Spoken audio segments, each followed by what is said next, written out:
আগের পর্বগুলিতে দেখেছেন যে আমরা কিভাবে কলকাতা স্টেশন পৌঁছে সেখান থেকে হাজারদুয়ারি এক্সপ্রেস চেপে হৈ হৈ করতে করতে মুর্শিদাবাদ পৌঁছালাম। সেখান থেকে অপেক্ষারত টোটো নিয়ে হোটেল শাগনিক পৌঁছেই লাঞ্চ করে ঘুরতে বেরিয়ে পড়েছিলাম।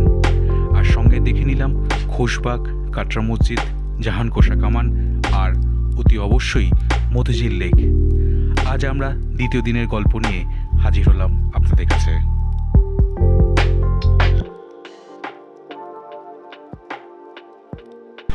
গুড মর্নিং বন্ধুরা, আনন্দ রোডস উইথ বোসে আপনাদের সবাইকে স্বাগত একটা নতুন সকালে। আমি মুর্শিদাবাদ থেকে সাবর্ণ বোস। আজকে আমাদের মুর্শিদাবাদের দ্বিতীয় দিন। আজকে যে সাইট সিনগুলো করব তার মধ্যে অন্যতম হাজারদুয়ারি, আর যেগুলো করব সেগুলো হচ্ছে কাঠগোলাপের বাগান, জগৎ শেঠের বাড়ি, নাসিপুর আখড়া আর অন্যান্য যেগুলো আছে। নাসিপুর রয়্যালটা দেখবো আমরা, সেটা সময় যদি কোলায় তাহলে অবশ্যই দেখব। তো দেখতে থাকুন। এখন ব্রেকফাস্টের জন্য নিচে নামছি। ব্রেকফাস্ট টেবিলে সব বন্ধুরা ওয়েট করছে।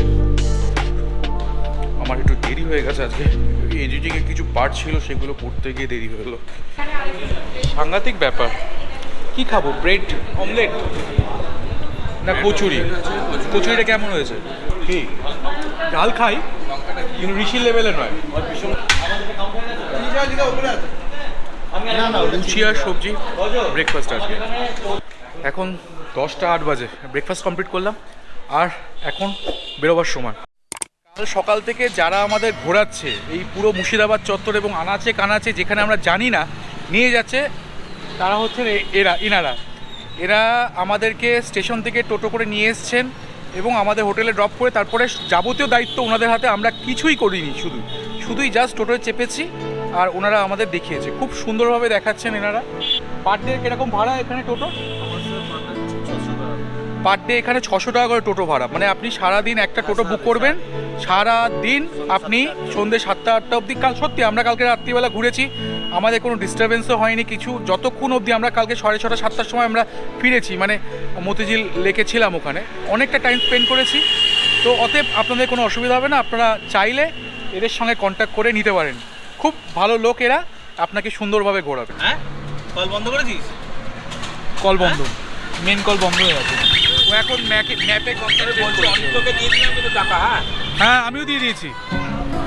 যাই হোক, আমাদের প্ল্যানে খানিকটা চেঞ্জ হয়েছে, কারণ আমরা প্রথমে ভেবেছিলাম হাজারদুয়ারিটা সবার শেষে করব, কিন্তু যেহেতু আমাদের গ্রুপের দুজনের একটু শরীরটা খারাপ, কিন্তু তারা হাজারদুয়ারিটা মিস করতে চাইছে না, তাই জন্য আমরা প্রথম হাজারদুয়ারিটাকে দেখবার প্ল্যান করলাম। এখন বাজে 10:36। আমাদের 10টায় বেরোনোর কথা ছিল, তো টাইমটা একটু বেশি হয়ে গেছে অনেকটাই। আর আমাদের আজকে বিকেল 5টার সময় ট্রেন হাজারদুয়ারি মুর্শিদাবাদ থেকে। তো এই 5টার মধ্যে পুরো বিষয়টা কমপ্লিট করতে হবে। আর আমি গাইড। প্রথমে ইমামবাড়া আপনাকে বলে বোঝাবো। ইমামবাড়ার মধ্যে প্রবেশ করতে পারবেন না আজকের দিনে, কারণ এটা বছরে 10টা দিনই খোলা হয়। সেটা মহরম বলে যে মাস রয়েছে সেই মাসে খোলা থাকে। তারপরে রয়েছে ঘড়িঘর, আর সিরাজের তৈরি করা একটাই স্মৃতিসৌধ রয়েছে, সেটা হচ্ছে ছোট্ট গম্বুজ সাদা রঙের, যেটা একমাত্র সিরাজের। আর এটা সে সময় প্রশাসনিক কার্যালয় ছিল, বর্তমানে এটা মিউজিয়াম করা হয়েছে। কিন্তু মিউজিয়ামের যে ভেতরে যে জিনিসগুলো রাখা আছে আমরা বাইরে থেকে বলে বোঝাবো, ভেতরে গিয়ে নিজেকে দেখতে হবে, কারণ জিনিসের কাছে কোনো গাইডে যাওয়া বা বোঝানো নিষেধ রয়েছে। ভেতরে গিয়ে দেখলেন একটা বেদি করা রয়েছে, সেই বেদির মধ্যে রাখা আছে পবিত্র মাটি মক্কা আর মদিনা শরীফের। সিরাজের মায়ের নাম ছিল আমিনা বেগম, বাবার নাম জাইনুদ্দিন আহমেদ, দাদুর নাম আলী বার্দি খান। সিরাজের মা আমিনা বেগম বলেছিলেন তার ছেলে যদি মসনাদে বসে একটা মদিনা তৈরি করে দেবে, কারণ গরিব মানুষের পক্ষে আরবে গিয়ে তীর্থ করা সম্ভব নয়। তার দাদু যখন ডিক্লেয়ার করলেন, তার পরবর্তী নবাব হবেন সিরাজ, তখন তার দাদু হজ করতে গেলেন। আর হজ করতে গিয়ে কিছু পবিত্র মাটি নিয়েছিলেন মক্কার মদিনা শরীফে। সেই পবিত্র মাটি এর মধ্যে রাখা আছে একটা সোনার ঝুড়ি করে 5 ফুট গর্ত। টিলটা পেরোলে সামনে রয়েছে নদী, যেটাকে বলা হয় গঙ্গা বা ভাগীরথী। সেখান থেকে ইচ্ছাগঞ্জ বলে জায়গা, সেখান থেকে এই কামানটা পাওয়া যায়। আর যখন পাওয়া গেল, এর ক্ষমতা পরীক্ষা করার জন্য একবার ফাটানো হয়। সেই সময় ফাটাতে গিয়ে ব্যবহার করা হয়েছিল 1800 বারুদ। যখন 1800 বারুদ দিয়ে এই কামানটাকে দাগা হলো, একটা হিউজ পরিমাণ সাউন্ড হয়। সেই সাউন্ডের ফলে প্রিম্যাচিওর মায়েদের ডেলিভারি হয়ে আছে, যার ফলে বাচ্চাগুলো নষ্ট হয়। তখন থেকে নামটা হয় বাচ্চা বালি তোপ বা বাচ্চা বালি কামান। এই মুহূর্তে আছি সবার সব থেকে প্রিয় হাজারদুয়ারির সামনে।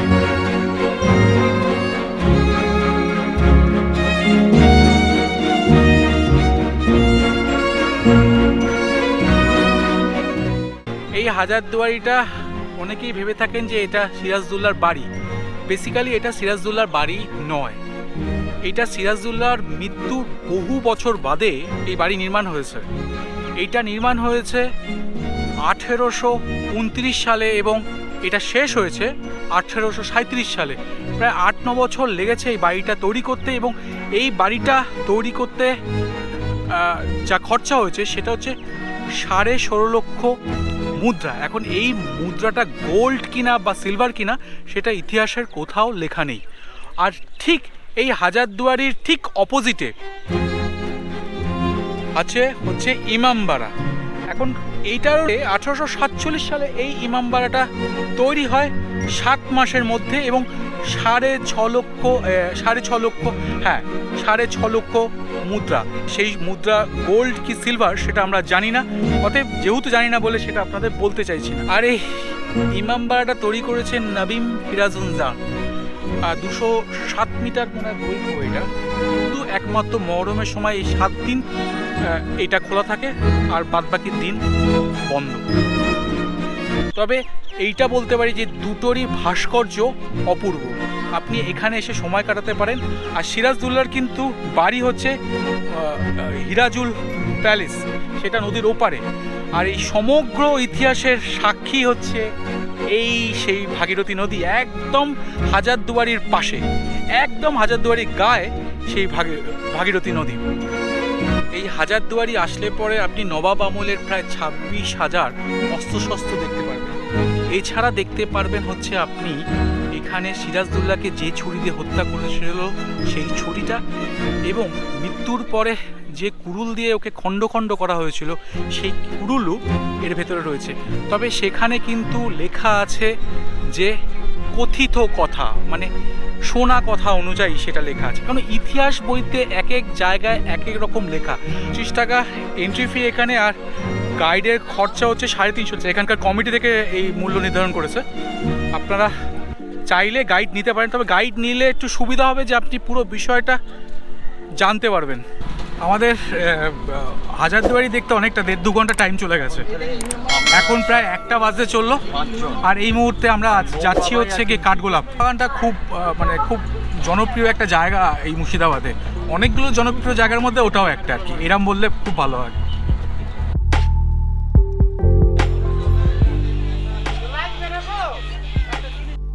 মুহূর্তে চলে এসেছি কাঠগোলা বাগানে। এটাও খুব একটা জনপ্রিয় জায়গা মুর্শিদাবাদে। ঢোকার মুখে এই বেল গাছগুলোকে দেখুন, বেল হয়েছে। এইগুলো কলকাতা শহরে একদম দেখাই যায় না, বিশাল বড় বড় বেল, তাই না? বেল গাছে নাকি বেল পাকলে পরে পাতা পড়ে যায়, তাই পাতা পড়ে গেছে এখানে, একদমই পাতা নেই। এই কাঠগোলাটা প্রায় 270 বিঘা জমির ওপর তৈরি করা, কিন্তু মানে আজকের ওয়েদারটা বাইরে বীভৎস গরম, গতকাল যেরকম একটু মেঘলা ছিল, কিন্তু এই কাঠগোলা ঢোকার পরে চারিদিকে এত গাছ আর এই পরিবেশটা এত ঠান্ডা যে হাঁটতে ভাল লাগছে আর কি। এখানে অনেকক্ষণ বাদে, আজকে বাইরে ভীষণ গরম। আমার মনে হয় সামনে টিকিট আছে, সেখান থেকে টিকিট কাটতে হবে। গাইডও মনে হয় আছে, গাইড আমাদের নিতে হবে। আর এই কাঠগোলা বাগানে একটা বাড়ি আছে, সুন্দর বাড়ি। সেই বাড়িটা শুটিং হয়েছিল এক যে ছিল রাজা সিনেমাটা, খুব জনপ্রিয় সিনেমা একটা, মানে খুব ভালো সিনেমা। বাংলা সিনেমার মধ্যে এরকম ধরনের সিনেমা খুব কম হয়েছে, আপনারা অনেকেই হয়তো সেই সিনেমা দেখেছেন।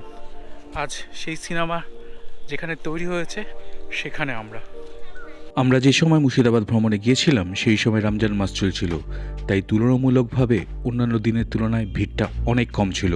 আমাদের কাঠগোলা বাগানের প্রবেশ মূল্য লেগেছিল 30 টাকা, আর এখানে 9 বছরের নিচে বাচ্চাদের কোনো টিকিট লাগবে না। এটি সকাল 7টা থেকে বিকেল 5টা 30 অবধি খোলা থাকে।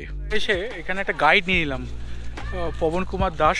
পবনদা আমাদের আজকে পুরো এই কাঠগোলা বিষয়টা, আমাদের ইতিহাসটা বলবেন। এর মধ্যে প্রতি পরতে ইতিহাস আছে এখানে। কাঠগোলার একজন পুরাতন গাইড এবং আমার বয়স প্রায় 70 মতন। এই কাঠগোলা বাগান প্রতিষ্ঠাতা করেছে রায় লক্ষ্মী পদ সিং দুগার বাহাদুর 1780 থেকে 1870 সালের মধ্যে, এবং ইনাদের বর্তমান বংশধর বেঁচে আছেন যার নাম হচ্ছে সঞ্জয় সিং দুগার। আর এই বাগানটাকে প্রত্যেকে কাঠগোলা বলে টিকিট কেটে প্রবেশ করে।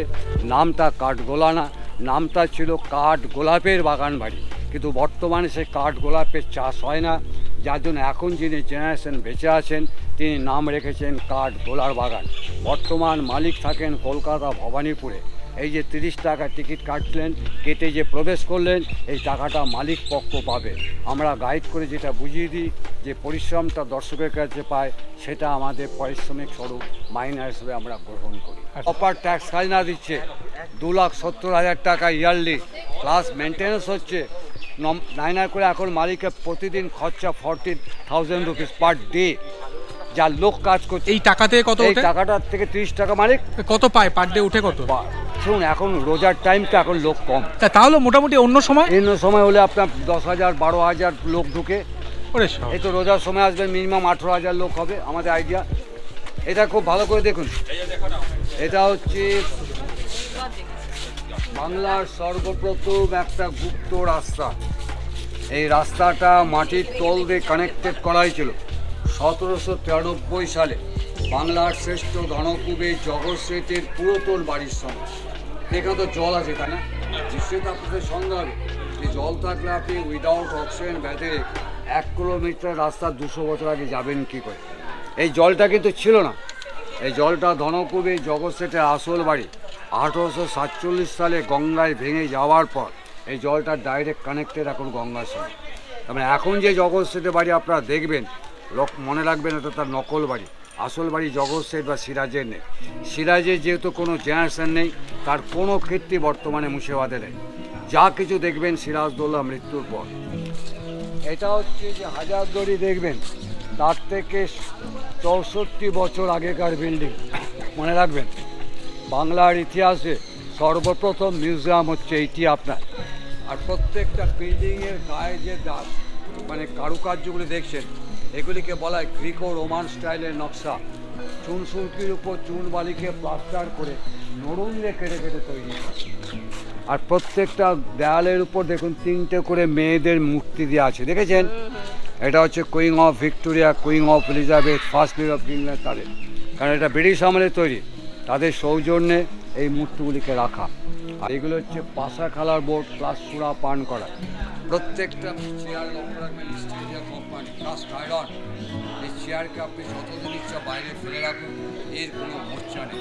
এই সেই বাড়িটা, যে বাড়িটা এক যে ছিল রাজা শুটিং হয়েছে, এবং এই সেই দালান, সেই দালানে রাজা দাঁড়িয়েছিল এবং প্রজারা এইখানে দাঁড়িয়েছিল। বাড়িটা এত সুন্দর দেখতে যে আপনি যদি এই বাড়ির ওই দালানের ওখানটা বা ওই ব্যালকনির ওখানটা যদি দাঁড়ান, তাহলে আপনি নিজেকেও রাজা হিসেবে মনে করতে পারেন। এই কাঠগোলা বাগান বাড়ির দোতলায় রয়েছে একটি মিউজিয়াম। সেই মিউজিয়াম দেখার জন্য আমাদের প্রবেশ মূল্য দিতে হয়েছিল 20 টাকা প্রতিজন। যখন আমরা মিউজিয়ামে যাওয়ার জন্য ওপরে উঠছিলাম, সিঁড়ির প্রতিটা ইঞ্চি ইঞ্চি বুঝিয়ে দিয়েছিল সেই সময় আভিজাত্যের কথা। এই মুহূর্তে আছি আমি দোতলায় কাঠগোলাপের যে বাড়ি তার ব্যালকনিতে। এইখানে যদি আপনি দাঁড়িয়ে যদি দেখেন এইখানে ভিউটা, সেটা হচ্ছে যে আপনিও নিজেকে হয়তো রাজা মনে করতে পারেন। এত অপরূপ ভিউ। আর এই ভেতরে যা জিনিসপত্র যা আপনাকে আমি দেখাতে পাচ্ছি না, তার কারণ হচ্ছে যে এইখানে ফটো তোলা একদম বারণ। শুধু এই ব্যালকনিতে আমাকে ভিডিও করতে দিয়েছে, তাই আমি এখান থেকে আপনাদের দেখাতে পারি এই ভিউটা, কিন্তু বাদবাকি আর কিছুই আপনাকে দেখাতে পারবো না। তবে একটা জিনিস আমি এখানে দেখলাম, এইখানে যদি আসেন হাজারদুয়ারি আসতেই হবে, আর আসতে হবে হচ্ছে কাঠগোলাপ। এই কাঠগোলাপের বাগান মিস করা যাবে না। এই রন্ধে রন্ধে কিন্তু ইতিহাস রয়েছে, মানে এখানে এমন কিছু দুষ্প্রাপ্য জিনিস আছে যা আপনাকে তাক লাগিয়ে দেবে। কিছু বই আছে, কিছু আসবাবপত্র আছে, সব 250 থেকে 300 বছর আগেকার। তাই অবশ্যই কাঠগোলাপ লিস্টে রাখবেন। এদিকে যে গোল মতন এই মঞ্চটা দেখছেন, এটা বাংলার শ্রেষ্ঠ নর্তকী হীরাবাইয়ের নাচ। এটা কিন্তু ওপেন ছিল না, আপনার ওপেন দেখছেন। আমার জন্ম এখানে, আমি দেখেছি এই চতুর্দিকটা বেলজিয়াম কাঁচ দিয়ে কভার করা। মানে আপনি যে ভেতরে বসে নাচ গান করছেন, আপনাকে আমি বাইরের থেকে দেখতে পাবো না। ওয়ান ওয়ে গ্লাস, যেটা আপনি বাড়ির জানলায় বা 4 চাকার গাড়িতে লাগাচ্ছেন, ভেতর থেকে আপনি আমাকে দেখতে পাবেন। তবে দীর্ঘদিন বন্ধ ছিল, যার জন্য কাঁচগুলি তারা ভেঙে দিয়েছে, নাই চুরি করে বাইরের লোককে বিক্রি করে দিয়েছে। এই কাঠগোলাপের বাগান বেসিক্যালি যা বুঝলাম এই ইংরেজদের জন্য আমোদ প্রমোদের ব্যবস্থা করেছিল সেই সময়কার যিনি এই তত্ত্বাবধানে ছিলেন। আর এখানে শুনলেন আপনি যে হীরাবাই এখানে আসতেন, এখানে তার ডান্স পারফরমেন্স হতো। তবে একটা জিনিস দেখে আমার ভালো লাগলো যে দুগাল পরিবার পাখি ও মাছের অ্যাকোরিয়াম সম্মিলিত একটি চিড়িয়াখানা বানিয়েছে, যা যথেষ্ট নজর কাড়ে। এই চিড়িয়াখানায় ঢোকার কোনো প্রবেশ মূল্য নেই। কাঠগোলাপের বাগান দেখে আমরা এখন যাচ্ছি জগৎ শেঠের বাড়ি। বিশ্বাসঘাতকের সঙ্গে আরও একজন যে নাম জড়িয়ে আছে তার নাম হচ্ছে জগৎ শেঠ। মির্জাফর যেমন বিশ্বাসঘাতক ছিলেন, এই জগৎ শেঠ সেই ষড়যন্ত্রের সঙ্গে সমানভাবে লিপ্ত ছিল। একেও ইতিহাস কোনো দিন ভোলেনি, আর সারা জীবন কোনো দিন ভুলবে না। যতদিন মির্জাফর বেঁচে থাকবে ততদিন জগৎ শেঠ বেঁচে থাকবে, ততদিন উমিচাঁদ বেঁচে থাকবে। হাউস অফ জগৎ শেঠ আবদুল্লাহর সময় যতজন বিশ্বাসঘাতক ছিলেন তার মধ্যে জগৎ শেঠের নামও সেই লিস্টে রয়েছে। যে এই জগৎ শেঠই লর্ড ক্লাইভের সাথে মির্জাফরে যোগাযোগ করে দিয়েছিল যে এই চক্রান্ত রচনা করবার জন্য। আজ সেই জগৎ শেঠের বাড়ি। বিশ্বাসঘাতকের বাড়িতে ঢুকতে হবে, তাও টিকিট কেটে। জগৎ শেঠের ইংরেজি অর্থ ব্যাংকার অথবা মার্চেন্ট অফ দ্য ওয়ার্ল্ড। দিল্লির বাদশার কাছ থেকে মেহতাব চাঁদ এই উপাধি লাভ করে।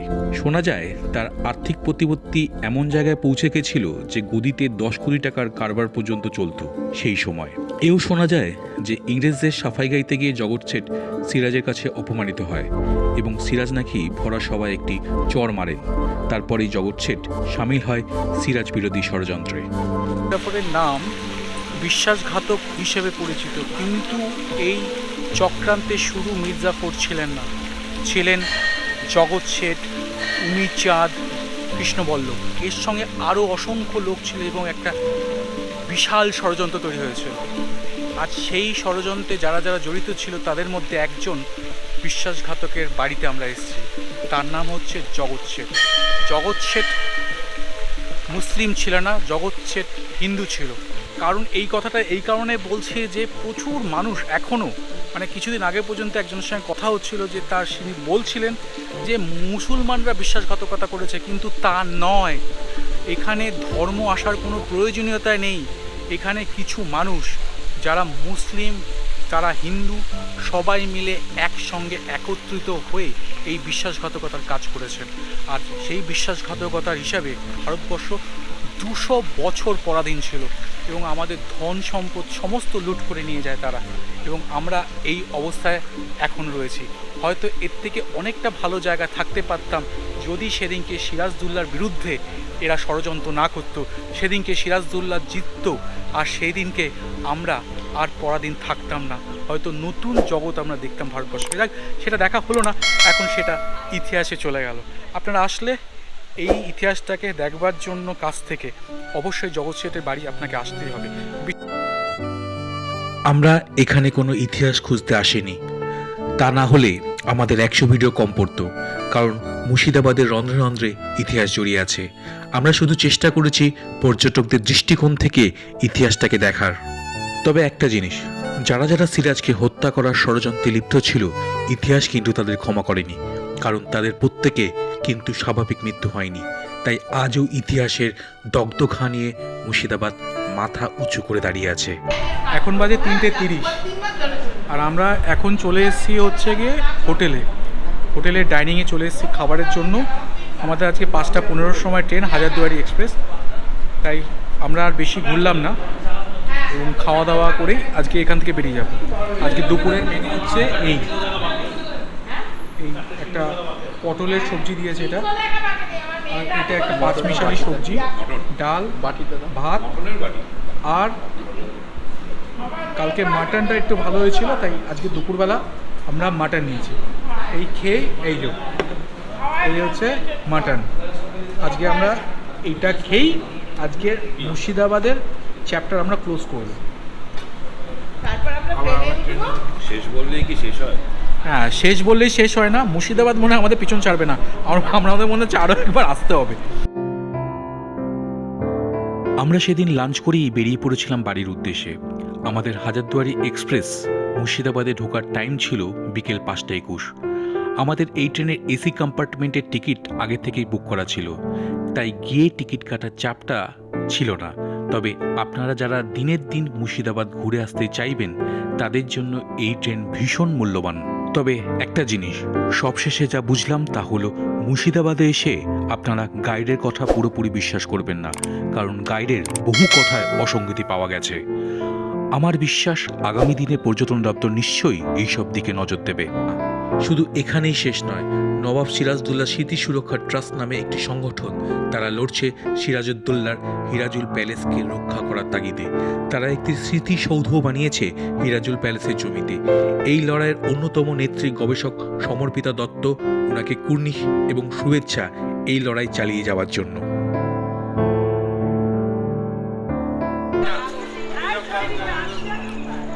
মানে দিনের শেষে শুধু একটাই বলা, ঘুরতে থাকুন, মন ভালো রাখুন, আর দেখতে থাকুন আনন্দ রোডস উইথ বোস। আবার দেখা হবে নতুন কোনো ডেস্টিনেশনে।